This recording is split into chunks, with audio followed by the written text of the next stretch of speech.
विश्वानि देव सवितर्दुरितानि परासुवे यद्भद्रं तन्ने आसुवे। आज का जो विषय रहेगा आर्यवेद दर्शन पर, आज का विषय रहेगा प्रभु मिलन की राह। हम उस प्रभु को कैसे प्राप्त करें, उसका रास्ता क्या है, आज का विषय ये रहेगा। तो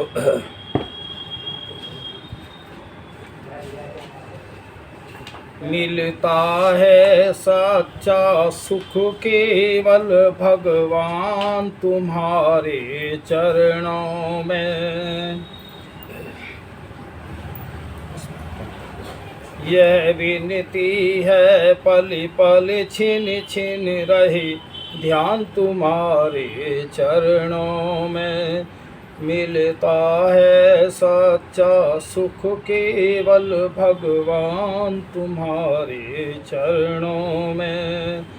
यह विनती है पल पल छिन छिन रहे ध्यान तुम्हारे चरणों में। चाहे बैरी सब संसार बने, चाहे मौत गले का हार बने, चाहे जीवन मुझ पर भार बने, रहे ध्यान तुम्हारे चरणों में। मिलता है सच्चा सुख केवल भगवान तुम्हारे चरणों में। यह विनती है पल पल छिन छिन रहे ध्यान तुम्हारे चरणों में। जिह्वा पर तेरा नाम रहे, तेरी याद सुबह और शाम रहे, बस काम ये आठों याम रहे ध्यान तुम्हारे चरणों में। मिलता है सच्चा सुख केवल भगवान तुम्हारे चरणों में। यह विनती है पल पल छिन छिन रहे ध्यान तुम्हारे चरणों में।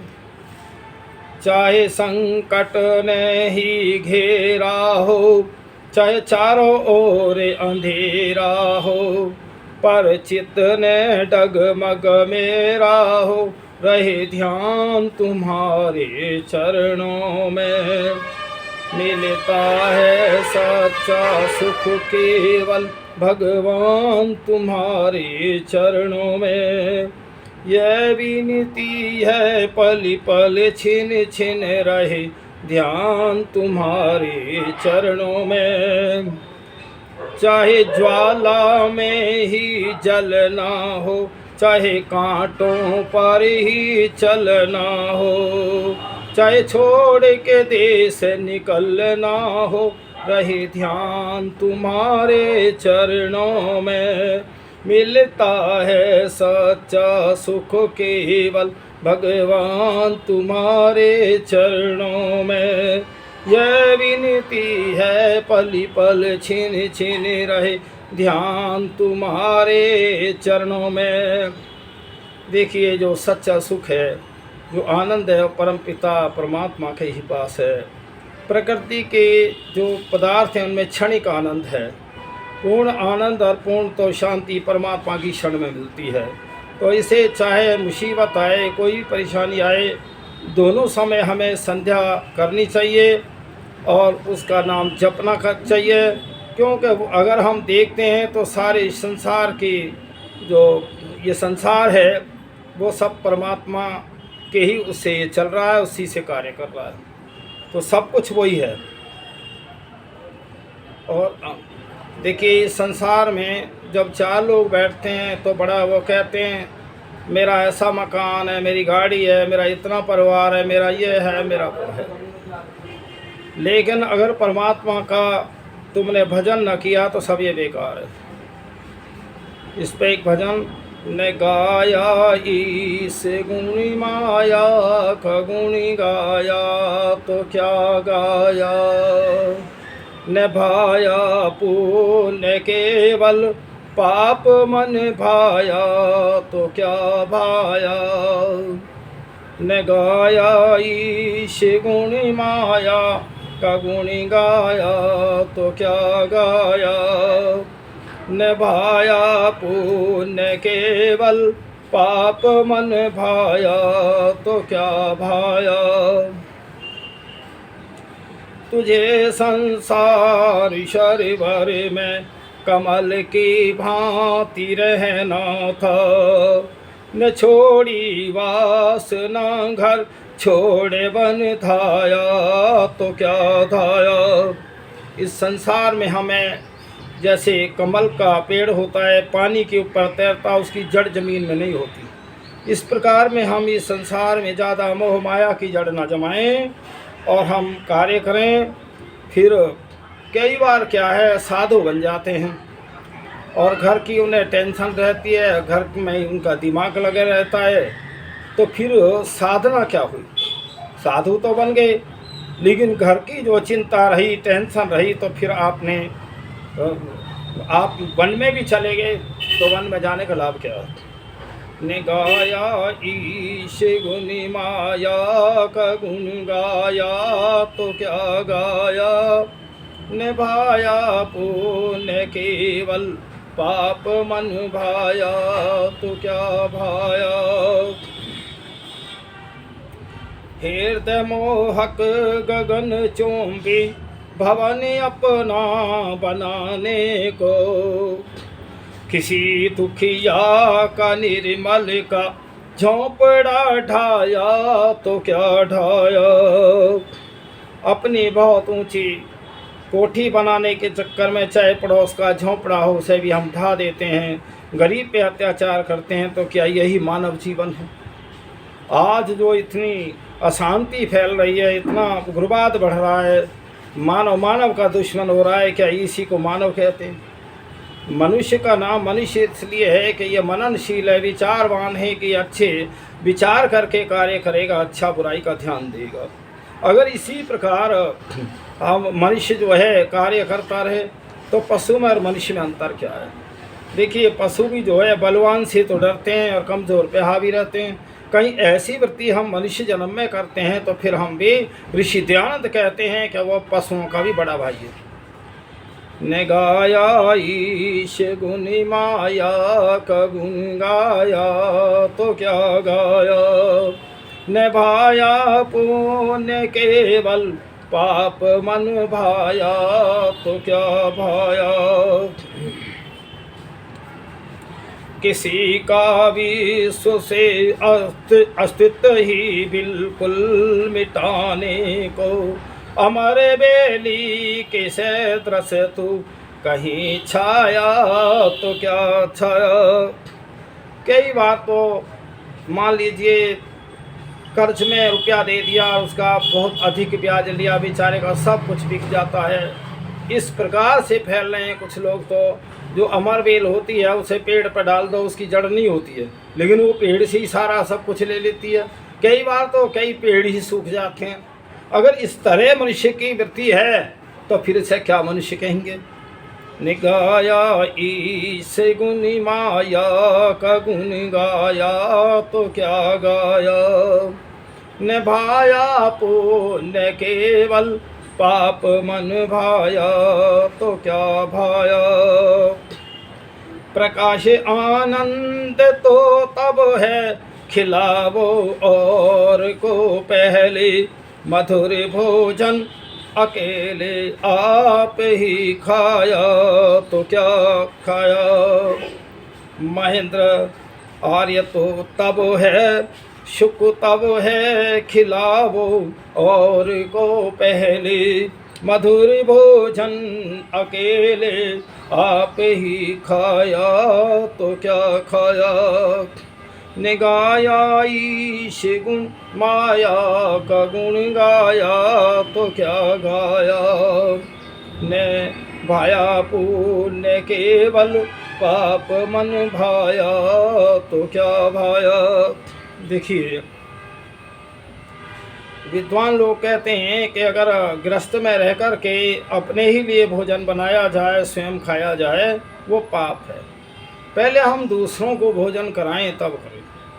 और एक विद्वान बता रहे थे, ऐसी भारत की संस्कृति रही है, भोजन घर में बन गया और कोई अतिथि आया ना, सारे परिवार के लोग भोजन नहीं कर रहे हैं, भूखे हैं, ढूंढते फिरें, भैया तू हमारे घर चल, पहले भोजन कर ले तो हमारा परिवार खाना खा लेगा। ये थी भारत की संस्कृति, ये थी वैदिक संस्कृति। आज जो विश्व में तरह तरह की जो संस्कृति तो वो है ही नहीं, लेकिन संस्कृति तो केवल वैदिक संस्कृति है और ज्ञान ही वेद का है। तो अगला भजन, मैली चादर ओढ़ के कैसे द्वार तिहारे आऊं, हे पवन परमेश्वर मेरे मन ही मन शर्माऊं। देखिए, जब मुर्दा जाता है, मुर्दे के ऊपर कफन होता है, कफन में मुर्दे का मुंह ढका होता है। अब वो मुर्दा जब जा रहा है, वो सोच रहा है मन मन में कि मैंने तो बहुत पाप किए, अब मैं परमात्मा को कैसे मुंह दिखाऊं। तो इसलिए भाई जो तुमने गलत कार्य है वो जीवन में मत करो, परमात्मा को मुंह तो दिखाना ही पड़ेगा, परमात्मा के निकट में जाना ही पड़ेगा। मेरी चादर ओढ़ के कैसे द्वार तिहारे आऊं, हे पवन परमेश्वर मेरे मन ही मन शर्माऊं। मैली चादर क्या है? ये आत्मा जो पूरा शरीर है हमारी मैली चादर है आत्मा की। आत्मा इसके अंदर है और आत्मा इससे ढकी हुई है। तो जब हम शरीर से गलत कार्य करते हैं तो ये चादर शरीर रूपी मैली हो जाती है। तूने मुझको जग में भेजा निर्मल देकर काया, आकर के संसार में मैंने इसको दाग लगाया। जन्म जन्म की मैली चादर कैसे दाग छुड़ाऊं। देखिए एक बात सुनिए, परमात्मा जो है इस आत्मा को मनुष्य का जन्म जब देता है जब इसके 50% से अधिक पुण्य कर्म होते हैं, जब मिलता है मनुष्य जन्म। अगर परमात्मा ही हमसे ऐसा वो होते, ऐसे विचार होते, चोरी डकैती परमात्मा करवाता तो फिर परमात्मा दंड देने का अधिकारी नहीं था। इसलिए मनुष्य जन्म में ही जीवात्मा जब आता है, जब उसके पिछले जो कर्म हैं वे पाप कम होते हैं, पुण्य ज़्यादा होते हैं। देखिए गलती कहाँ है, मैं इसको पहले भी बता चुका हूँ कि दोषी कौन कौन है। बच्चा जब छोटा होता है तो वो पहले माँ पालती है, माँ उसकी गुरु है। माँ अगर अच्छी शिक्षा दे, फिर पिता अच्छी शिक्षा दे, और गुरु जो है विद्यालय में अच्छी शिक्षा हो तो वास्तव में मनुष्य अच्छा बनेगा। लेकिन यहाँ क्या देख रहे हैं, ना तो माँ की शिक्षा सही है, ना गुरुओं की सही है, और ना पिता की है।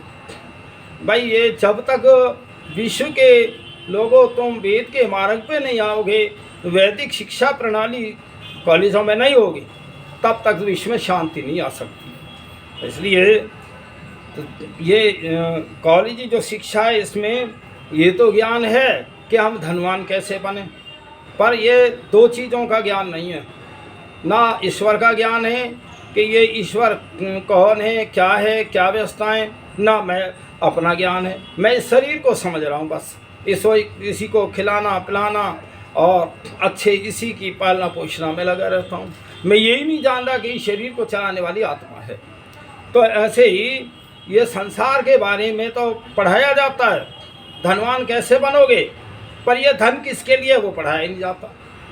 मनुष्य जो है अच्छी गाड़ी हो, अच्छी कोठी हो, बहुत अच्छी साधन हो, पर मनुष्य अच्छा नहीं है। जब कोठियों में रहने वाला अच्छा मनुष्य हो, गाड़ी में बैठने वाला अच्छा मनुष्य हो, वो साधन नहीं है। मैली चादर ओढ़ के कैसे द्वार तिहारे आऊं, हे पवन परमेश्वर मेरे मन ही मन शर्माऊं। निर्मल वाणी पाकर तुझसे नाम न तेरा गाया, नैन मुँह देकर परमेश्वर कभी न तुझको ध्याया। मन वीणा की तारें टूटी, अब क्या गीत सुनाऊं। जब मृत्यु निकट आ गई तो सोच रहा है कि मैं अब क्या गीत सुनाऊं। और आपने तो मुझे बहुत अच्छी निर्मल वाणी दी, सुंदर शरीर दिया, सब साधन दिए, पर प्रभु मैं तेरा नाम जप नहीं कर सका। इसीलिए तो हमें देखिए, ये भक्ति भाव के कार्य भी जवानी में करना चाहिए या बचपन में करना चाहिए। अगर कोई आदमी बुढ़ापे में इन्हें सीखने का अभ्यास करे, नहीं सीख सकता, आदत पहले बनानी पड़ती है। मेरी चादर ओढ़ के कैसे द्वार तिहारे आऊं, हे पवन परमेश्वर मेरे मन ही मन शर्माऊं। इन पैरों से चल कर तेरे द्वार कभी न आया, मन मंदिर में पूजा तेरी कभी न ध्यान लगाया। हे प्रभु बर में हार के आया, अब क्या पाप छुड़ाऊं। मन मंदिर क्या है? मन मंदिर ये हमारा शरीर है, इसमें जो आत्मा बैठा है मन मंदिर में, इसने कभी जाप ना किया। तो इसलिए भाई जितनी देर जवानी है, शरीर स्वस्थ है, उतनी देर जब घर के और कार्य करते हो तो परमात्मा की भक्ति का भी किया करो, वेदों को भी पढ़ा करो। एक और बात बताऊं, इस संसार के लोगों कि जितनी भी संसार की विद्याएं हैं, ये सारी मनुष्यकृत विद्याएं हैं, और ईश्वर कृत विद्या और इस जो है वो संस्कृत और हिंदी है। तो हिंदी और संस्कृत तो अवश्य ही बहुत ज़्यादा पढ़ा करो। मान लीजिए मुझे अगला जन्म फिर मनुष्य का जन्म मिल जाए, और जो मैं ये देख रहा हूँ इस विश्व में, इस विश्व में अंग्रेजी का बोलबाला है, और मैंने खूब अंग्रेजी सीखी, फिर मेरा कहीं और दुनिया में जन्म हुआ तो, और वहाँ अंग्रेजी भाषा ना हुई तो मैं फेल। इसीलिए संसार के लोगों, जो संस्कृत भाषा और हिंदी भाषा, ऐसी अनेकों दुनिया हैं, उन सब में एक ही भाषा ईश्वरकृत भाषा है। तो उसकी वो परमात्मा की भाषा एक जगह सब जगह ऐसी जैसी। तो इसलिए आप जो है वेद का ज्ञान प्राप्त किया करो, तभी जीवन सफल होगा। मैली चादर ओढ़ के कैसे द्वार तिहारे आऊं, हे पवन परमेश्वर मेरे मन ही मन शर्माऊं। देखिए अगला भजन भी इसी से मिलता जुलता है। मैली चादर ओढ़ के कैसे द्वार तिहारे आऊं। इस मैली चादर ओढ़ के कैसे द्वार तिहारे आऊं, इस चादर के कारण प्रभु जी मन ही मन सुख चाऊं। घनी सुरंगी निर्मल चादर तुमने नाथ मुझे दीनी, और भारी भूल हुई है मुझसे मैंने इसको मैली कीनी। शर्मिंदा हूँ आज आपको कैसे मुँह दिखलाऊं। इसलिए मुर्दा शर्मिंदा होकर मुँह ढक के जा रहा है। देखिए अब एक बात सुनिए, जो घनी सुरंगी जो चादर है, बच्चा है, बच्चा सत्य ही बोलता है। जब बच्चा छोटा होता है 5-4 साल का, वो झूठ नहीं बोलता। मान लीजिए कोई किसी के पे जो है पैसा लेने के लिए गया, तो एक तो हमारा मकान होता है, मकान के अतिरिक्त बाहर बाउंड्री होती है, गेट लगा होता है। वो आवाज़ लगाता है, भैया है क्या? तो वो अंदर बैठा हुआ समझ गया कि भाई ये जो है तगादे को आया, पैसे को आया। तो वो लड़के से कहता, भैया वहाँ जाके यूँ कह दे कि वो यहाँ है ना। तो वो बच्चा जाकर के क्या कहता है कि वो ये कह रहे हैं कि यहाँ है ना। तो बच्चा सच बोलता है, उसमें हेरा फेरी नहीं है। और एक बात बताऊँ मैं, बच्चा चाहे ब्राह्मण के घर में हो, चाहे छत्री के घर में हो, चाहे कसाई के घर में भी हो, जब बच्चा मनुष्य को जन्म ही जब मिलता है, जब उसके शुभ कर्म होते हैं। लेकिन कारण क्या है, यहाँ शिक्षा सही नहीं है। जो जब तक वेदों की शिक्षा ना होगी तब तक जो है ये ऐसा मतलब इस प्रकार नहीं हो सकता। तो मैं एक बात कहूँ, हमारे इतिहासों में कल भी मैं चर्चा कर रहा था, दो चीज़ों का वर्णन नहीं है हमारे इतिहासों में।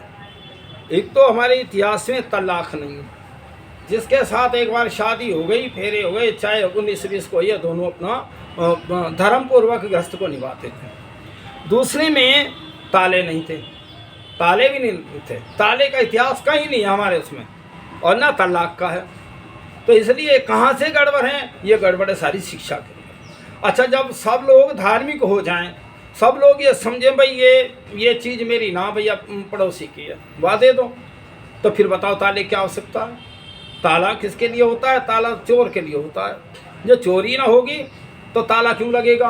राम के राज्य में घरों में ताले नहीं लगते थे। राम के राज्य में किसी विधवा स्त्री का रुदन नहीं होता था। राम के राज्य में कोई अकाल मृत्यु नहीं होती थी। राम के राज्य में घर घर हवन होते थे, और राम के राज्य में कोई अनपढ़ नहीं था। राम के राज्य में कोई शराबी नहीं था, कोई मांसाहारी भी नहीं होता था। एक बार तो यहाँ रामलीला हो रही थी, मैंने घोषणा की, मैं कहा 10,000 का इनाम दूंगा जो कोई मेरे प्रश्न का उत्तर दे देगा। मैंने कि मेरा प्रश्न है कि राम के राज्य में सर्प के काटने से मृत्यु नहीं होती थी, तो उसका कारण क्या था? सर्प जो है, जितने भी बिच्छू है, सर्प है, ततैया, ये सब जहरीली वायु लेते हैं, शुद्ध निकालते हैं। जब राम के राज्य में घर घर में हवन हुआ करते थे, जहरीली वायु नहीं थे, इसलिए बीमार भी नहीं थे। तो सर्प के अंदर जहर नहीं था, पानी वाली सर्पों में जहर नहीं है। तो इसलिए संसार के लोगों, भाई देखिए, मैं तो जो हवन नहीं करते उन्हें पाप लगता है। कैसे पाप लगता है? मैं शुद्ध जल पीता हूँ, गंदा करके निकलता है।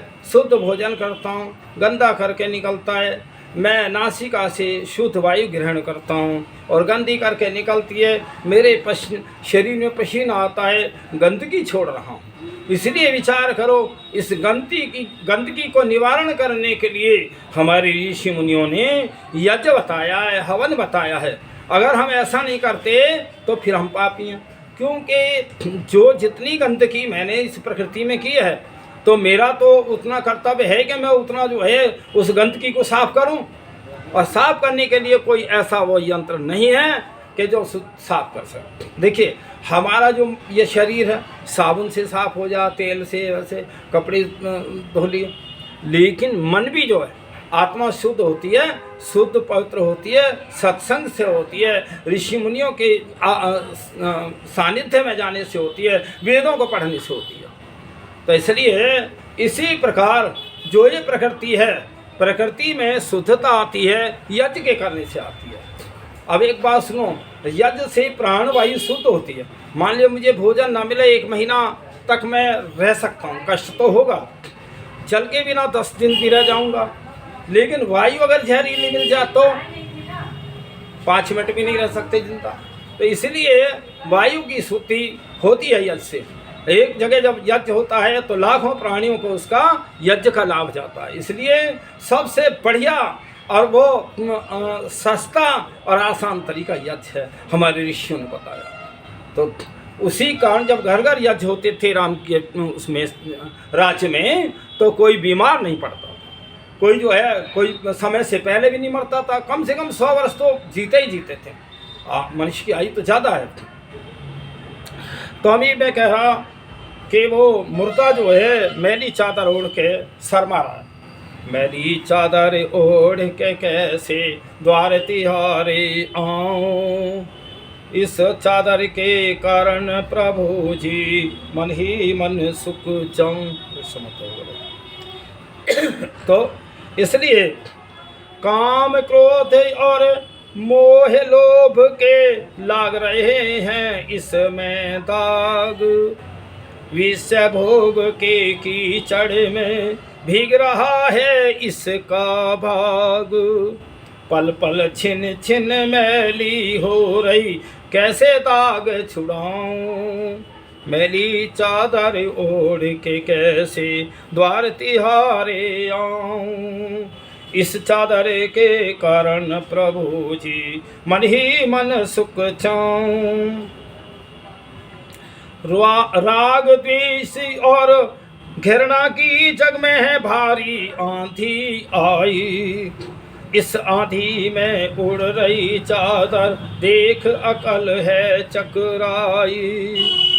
सारा अंग उघाड़ हो रहा, कैसे लाज छुपाऊं। मेरी चादर ओढ़ के कैसे द्वार तिहारे आऊं। इस चादर के कारण प्रभु जी मन ही मन शर्माऊं। देखिए एक बात, ये तो मैं मुर्दा सोच रहा है या हमारी जीवन की वो सोच रहा है कि मैंने बहुत पाप किए। कोई गलती हो जाए, किसी ने चोरी करी, कोई और गलत कार्य किया, वो चार आदमी के बीच में सुख जाएगा, शर्माएगा, लज्जा आएगी, डरेगा, क्यों? उसका पाप वो सामने आ रहा है। इसी प्रकार मुर्दा भी जो है सोच रहा है कि तेने सारे जीवन में तो गलत गलत कार्य किए। सतगुरु लगा ज्ञान का साबुन, इसकी करी सफाई। सत्य विद्या का रंग चढ़ाकर चादर को चमकाई। अभय मिले गुरु दयानंद स्वामी, जीवन सकल सफल बनाना। सतगुरुओं का संगति करके, वेदों को पढ़ के, और इस चादर की सफाई हो जाती है। सतगुरु लगा ज्ञान का साबुन, इसकी करी सफाई। सत्य विद्या का रंग चढ़ाकर चादर को चमकाई। महेंद्र आर्य गुरु दयानंद स्वामी, जीवन सफल बनाना। मेरी चादर ओढ़ के कैसे द्वार तिहारे आऊं। इस चादर के कारण प्रभु जी मन ही मन सुख चाऊं। देखिए, जो हमारा अगला जन्म होता है, जैसा हमारा जिन व्यवहार और कार्यों में हमारा जीवन व्यतीत हुआ है, उसी के अनुसार हमें परमात्मा कर्म का फल देता है, वैसी योनि में जन्म देता है। मान लीजिए कोई बहुत चालाक है और छीना झपटी और चालाकी करता रहता है, क्या है? ऐसे गुण कौवे में। कोई मांग के ही खाना पसंद करता है, कमा के खाना ही पसंद नहीं करता, तो ऐसे मांगने वाला कुत्ता है। तो ऐसे जो है, जो हमारी आदतें होती हैं, जो हमारा व्यवहार काल जीवन का होता है, वैसे ही परमात्मा हमें अगला जन्म में भेजता है। तो देखिए, आज का जो मेरा ये कार्यक्रम है, यही समापन होता है। हे संसार के लोगों, इस संसार से हम कुछ लेके नहीं जाएंगे, ना लेके आए थे, लेके कुछ आए भी और लेके जाएंगे भी। पहले जो हमने पूर्वाध कर्म किए थे, उसका फल लेके आए थे, और जो इसे वर्तमान जो जन्म में कर्म किए हैं, जो भी हमसे अच्छे बुरे कर्म हुए हैं, उसका फल हमें अवश्य मिलेगा। इसलिए जीवन में अच्छे अच्छे कर्म करने चाहिए, कभी घटिया कर्म, पाप के कर्म नहीं करने चाहिए। वो परम पिता सर्वत्र व्यापक होकर हमें देख रहा है, मेरी एक एक बात को जान रहा है, मेरे एक एक विचार को जान रहा है। जो मन में भी विचार आता है उसे परमात्मा जानता है। तो इसलिए ऐसा जान करके परमात्मा सर्वत्र व्यापक है, कण कण में व्यापक है, मेरी आत्मा में व्यापक है, ऐसा विचार करके हमें जीवन में अच्छे ही कार्य करने चाहिए। और ये सारी संसार की वस्तुएं छूट जाती हैं, केवल आत्मा का साथी धर्म होता है। तो धर्म और सत्य को नहीं छोड़ना चाहिए, चाहे किसी स्थिति में हम रहें, दुख में रहें, सुख में रहें, कैसी रहें। इतना कह करके ओम शांति।